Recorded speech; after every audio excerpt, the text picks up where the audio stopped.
The champagne glass slipped from Kaya's fingers, shattering against the marble floor of the fashion showcase, as her 6-year-old son stood frozen in front of a man she never thought she'd see again. The crowd fell silent. Camera flashes erupted like lightning, and Eli, her beautiful, observant Eli, looked up at the tall stranger in the cream-colored coat and whispered the one word that would change everything.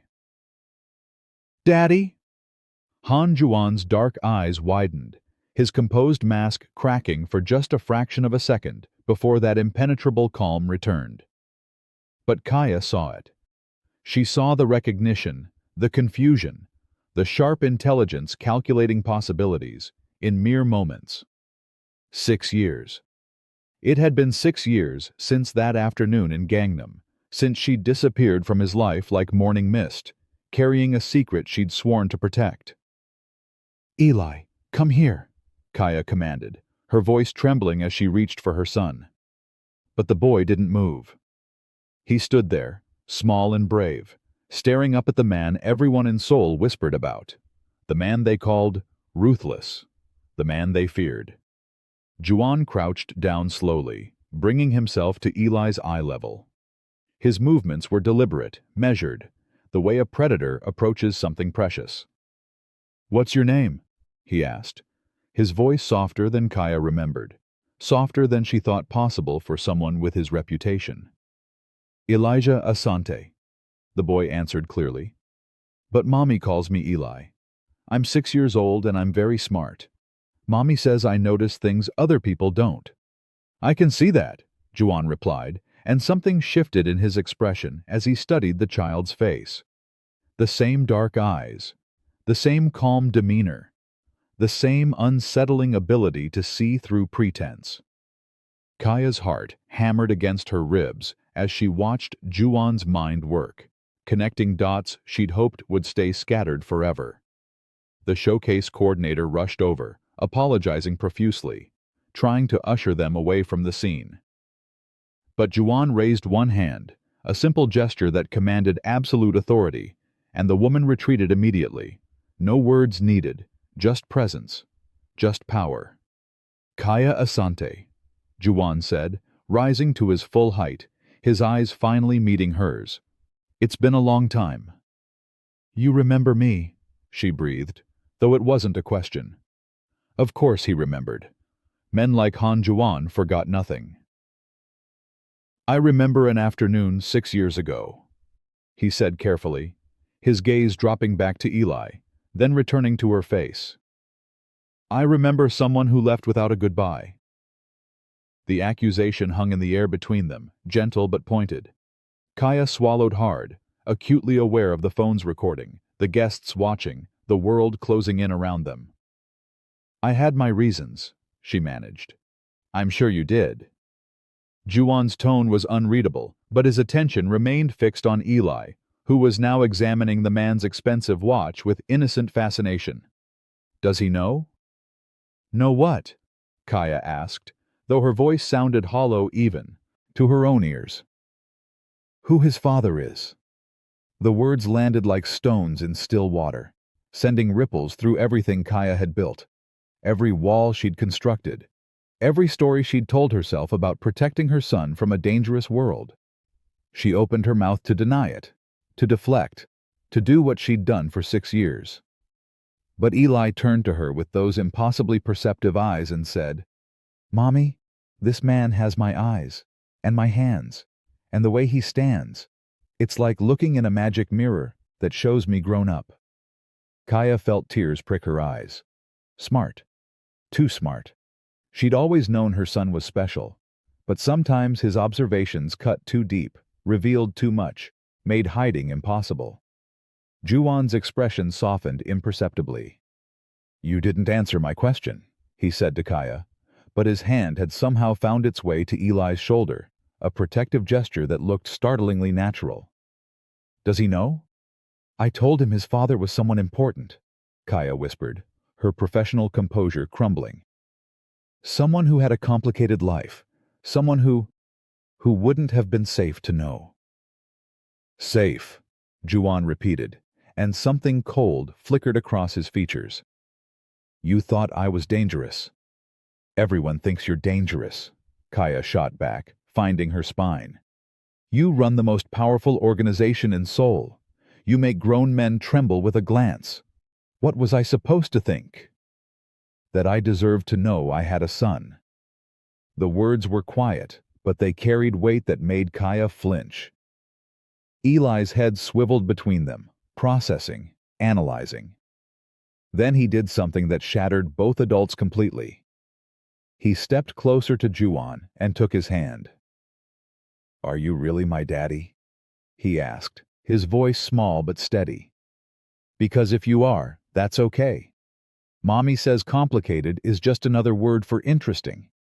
And I think you're very interesting." Juwon looked down at the small hand in his, and for a moment, the ruthless businessman everyone feared simply vanished. In his place stood a man confronting something he'd never expected, never prepared for, never allowed himself to want. "I think," he said carefully, "that your mother and I need to talk, alone. Would that be all right?" Eli nodded solemnly, then looked at Kaya. "It's okay, Mommy. I can feel he's good. He's just pretending to be scary so bad people stay away. But I'm not scared." Kaya wanted to argue, to grab her son and run like she'd run 6 years ago. But something in Juwon's eyes stopped her. Not threat, not anger. Something rawer. Something that looked almost like hope. "Tomorrow," she heard herself say. "We'll talk tomorrow." Juwon nodded once, decisive. Then he looked at Eli again and said something that would echo in Kaya's mind for hours. "I'm glad I met you, Elijah. You're clearly as remarkable as your mother." As they walked away, Eli tugged her hand and whispered, "Mommy, why are you crying?" And Kaya realized tears were streaming down her face. 6 years of secrets finally catching up with her in broad daylight. The cafe Juwon chose was bathed in afternoon sunlight, all glass walls and minimalist design, the kind of place where shadows couldn't hide and secrets felt impossible to keep. Kaya arrived early with Eli, who'd insisted on coming despite her attempts to arrange childcare. "He's my daddy too," Eli had said with that infuriating 6-year-old logic. "I should be there." Juwon arrived exactly on time, trading his usual dark suits for a soft gray sweater that made him look almost approachable. Almost. He carried a small bag that he set on the table before sitting across from them. "I brought something," he said, pulling out a children's book about constellations. "I remembered you mentioned loving astronomy that night. I thought maybe—" He trailed off, suddenly uncertain, and Kaya felt her carefully constructed resentment waver. Eli's eyes lit up. "You remembered what Mommy likes?" he asked, taking the book reverently. "That means you cared about her. People only remember things about people they care about." Juwon's lips quirked in something almost like a smile. "Your son is going to be dangerous when he grows up," he said to Kaya. "He sees too much."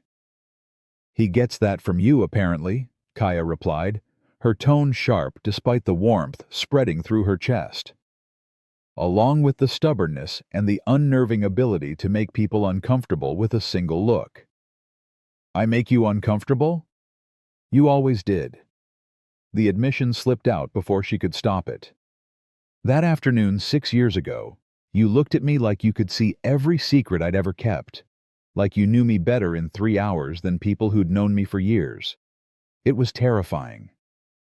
Juwon leaned back, considering.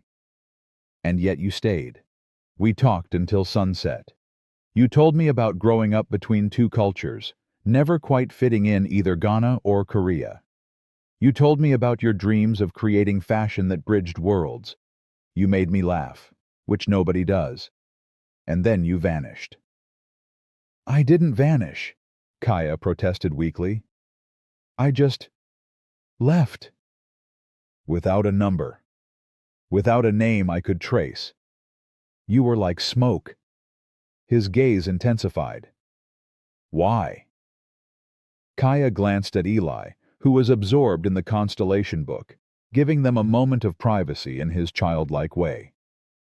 Because I heard who you were. The morning after, I overheard people at my hotel talking about Han Juwon, the man who'd taken over his father's empire. They used words like ruthless, dangerous, untouchable. And I realized the man I'd spent that beautiful afternoon with wasn't who I thought he was. So you decided for both of us, Juwon said quietly. You decided I was too dangerous to know I'd created a life. I decided my son deserved safety over everything else, Kaya corrected, meeting his eyes. I decided that a child shouldn't grow up in a world of fear and violence and shadows. I decided that I would be a terrible father. The words were flat, emotionless, but Kaya heard the wound beneath them. No, she said firmly. I decided you'd never have the chance to be any kind of father because the world you lived in would consume him. Consume us both. Eli looked up then, his small face serious. But Mommy, you said Daddy was important. You said he did big things. Doesn't that mean he's good at protecting? Juwon's expression transformed. You told him about me? Kaya nodded, shame and defiance mixing in her chest. I wouldn't let him think he wasn't wanted. I told him his father was someone extraordinary who lived a complicated life. I told him that sometimes love means letting go so someone you care about can be safe. But you came back to Seoul, Juwon observed. Why? A job opportunity I couldn't refuse. Head assistant designer at Lumiere Fashion House. It was everything I'd worked for. She laughed bitterly. I convinced myself Seoul was big enough that we'd never cross paths. I was wrong. Fate has a sense of humor, Juwon murmured, then focused on Eli. And what do you think about all this, Elijah? Eli closed the book carefully and looked at Juwon with devastating directness. I think Mommy was scared.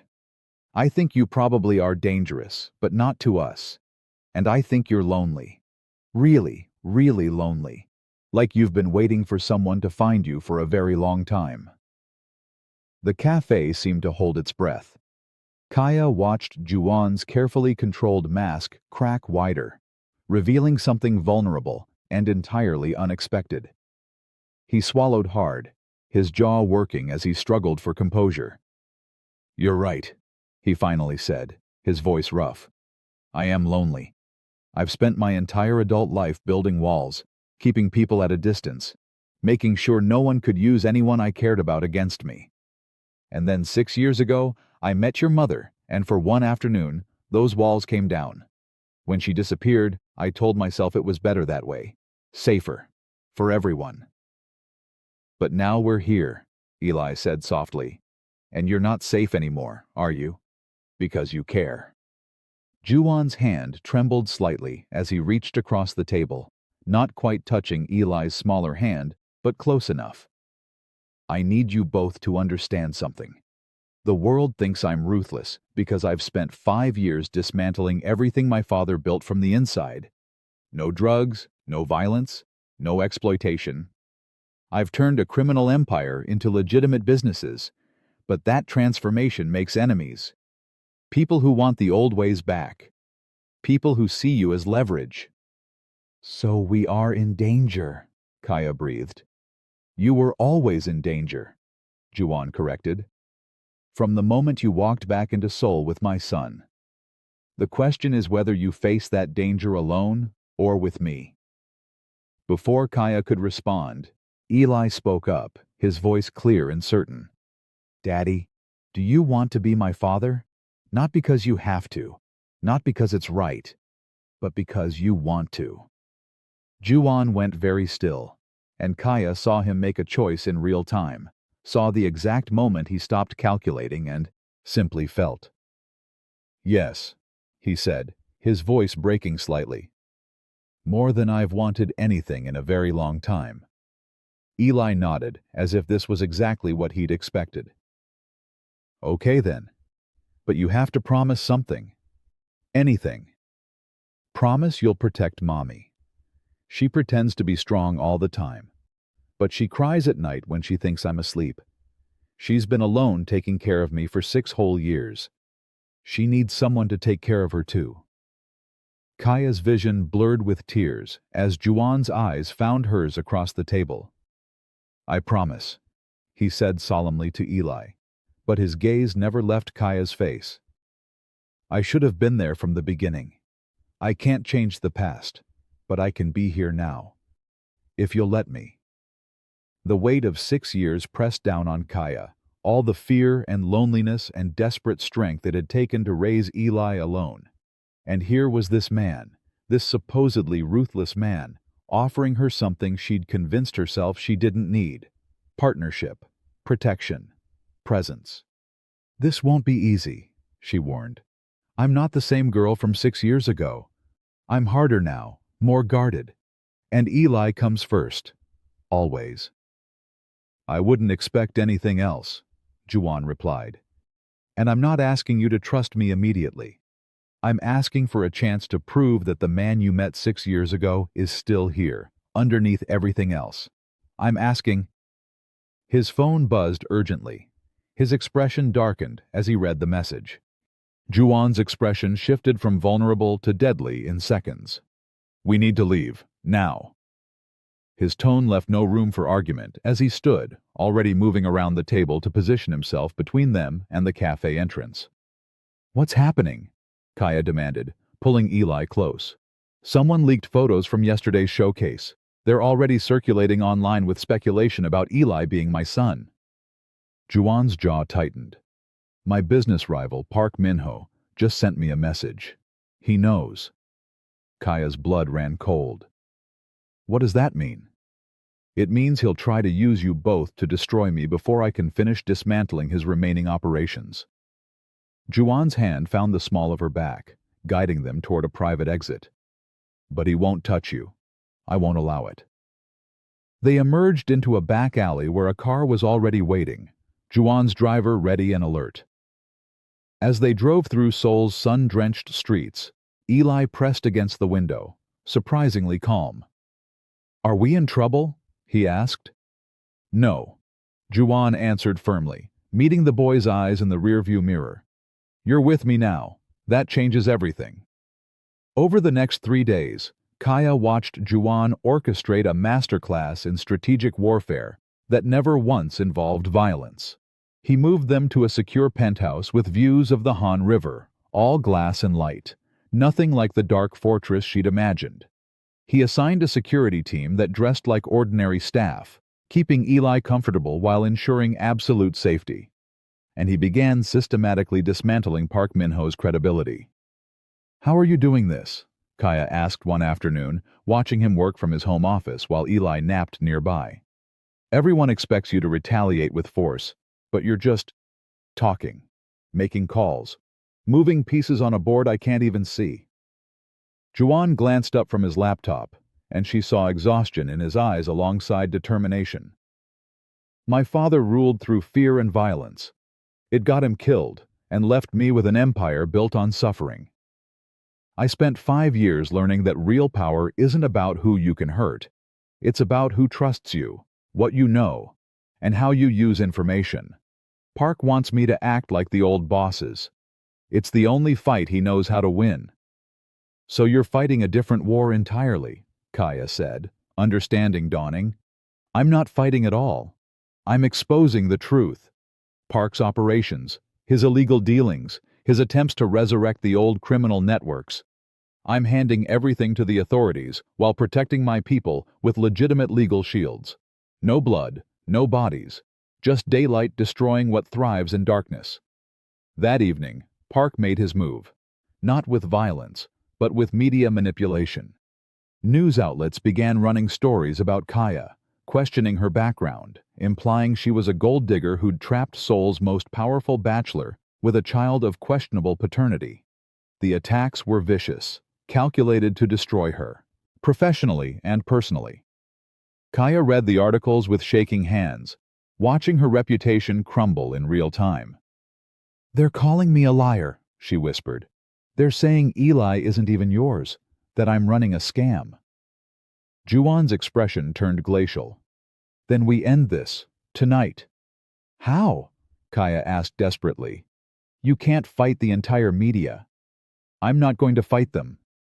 Juwon stood. Decision made. I'm going to give them the truth. All of it. Publicly. 2 hours later, they stood in the lobby of Seoul's most prestigious business conference, where industry leaders from across Asia had gathered. Juwon had arranged an emergency announcement, and the room buzzed with speculation. Cameras crowded the entrance, reporters shouted questions, and Kaya felt Eli's small hand slip into hers as Juwon led them onto the stage. The room fell silent as Juwon approached the microphone. He looked exactly like what he was, powerful, composed, absolutely in control. But when he began speaking, his words carried unexpected emotion. 6 years ago, I met someone who changed my life in a single afternoon. Kaya Asante, a designer with dreams bigger than any empire I could build. We shared something real, something I'd never experienced before. And then she disappeared, for reasons I now understand and respect. He turned to look at Kaya, his eyes holding hers with impossible intensity. She left because she heard who I was, what I'd become. And she made a choice to protect our son from a world she believed was too dangerous. She raised Elijah alone, gave him everything, asked for nothing. She's not a gold digger. She's the strongest person I've ever met. And I'm standing here today not to defend her. She needs no defense, but to claim what should have been mine from the beginning. Juwon crouched down to Eli's level, and Kaya watched her son's face transform with wonder as Juwon continued speaking, now directly to the child. Elijah, I've spent my whole life alone, building walls, keeping people away because I thought that was strength. But you taught me something in 3 days that took me 33 years to understand. Family isn't about blood or obligation. It's about choice. And I choose you. I choose your mother. I choose this, whatever it becomes, however complicated it gets. He stood, pulling a small box from his pocket. Not a ring, but something else. A key. He handed it to Eli. This is to our home, all 3 of us, if you'll have me. Eli looked at the key, then at his mother, then back at Juwon. You promise you won't leave? Even when things get hard? Even when Mommy is stubborn and I'm too smart for my own good? Juwon's laugh was soft but genuine. Especially then. Then yes, Eli said simply. We'll have you. The room erupted. Cameras flashed like stars exploding. Reporters shouted questions. But Kaya only saw Juwon's face as he looked at her, silently asking if she agreed with their son's decision. She thought about 6 years of silence. 6 years of fear. 6 years of convincing herself that safety meant distance. And then she thought about the man who'd dismantled an empire to build something better, who'd chosen transparency over threats, who'd knelt before their son with humility instead of pride. We'll have you, she echoed, and felt something she hadn't allowed herself to feel in 6 years. Hope. The next morning, Park Min-ho's operations collapsed under the weight of evidence Juwon had compiled. No violence, no dramatic confrontation, just systematic, devastating truth delivered in daylight. The media pivoted overnight, now celebrating the reformed businessman and his heartwarming family reunion. 3 months later, Kaya stood in a sunlit park watching Juwon teach Eli to fly a kite. The boy's laughter carried on the wind, pure and uncomplicated. Juwon caught her watching and smiled, that rare, genuine expression he showed only to them now. You're staring, he said when Eli ran ahead to chase the kite. I'm memorizing, Kaya corrected. 6 years ago, I thought I was protecting Eli by running. Now I realize I was protecting myself. From this. From feeling. Juwon's hand found hers, fingers intertwining naturally. And now? Now I think maybe complicated is just another word for real, and real is worth the risk. Eli's voice cut through their moment, high and excited. "Mommy! Daddy! Look how high it's going! We did it together!" They both turned, answering in unison. "We see you, Eli." And as Kaya leaned into Juwon's warmth, watching their son dance beneath a kite soaring against an impossibly blue sky, she understood something fundamental. Love wasn't about perfect timing or ideal circumstances.